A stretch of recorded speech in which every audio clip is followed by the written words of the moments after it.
শীতের সন্ধ্যা বা রাতের ডিনারই হোক, এরকম গরমাগরম নিরামিষ মোমো যদি বানিয়ে নিতে চাও, তাহলে আজকের রেসিপিটা অবশ্যই তোমরা ফলো করো। ঘরে থাকা মাত্র দুটো জিনিস নিয়ে বানিয়ে নাও একদম নিরামিষভোজীদের জন্য এত সুন্দর একটা পনিরের মোমো। পরিমাণ মতন ময়দা নিয়ে তাকে একটু লবণ আর সাদা তেল দিয়ে মেখে নিলাম। এবারে আস্তে আস্তে অল্প অল্প জল দিয়ে বাকি ময়দাটা ভালো করে মেখে নেব।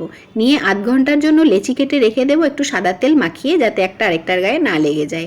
আর এদিকে স্টাফিংয়ের জন্য পনিরটাকেও আমি ঝিরিঝিরি করে গ্রেটারে গ্রেট করে নিলাম। আর তার মধ্যে একটু চিলি ফ্লেক্স আর গোলমরিচের গুঁড়ো দিয়ে নিলাম। আর সামান্য একটু লবণ দিয়েছি, কারণ পনিরে কিন্তু লবণ দেওয়া থাকে, বুঝে দিতে হবে।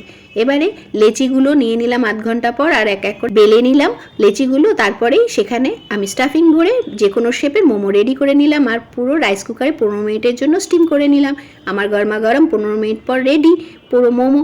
আর এত টেস্টি একটা পনির মোমো। তোমাদের কেমন লাগলো রেসিপিটা অবশ্যই কমেন্ট করো, আর চ্যানেলটিকে সাবস্ক্রাইব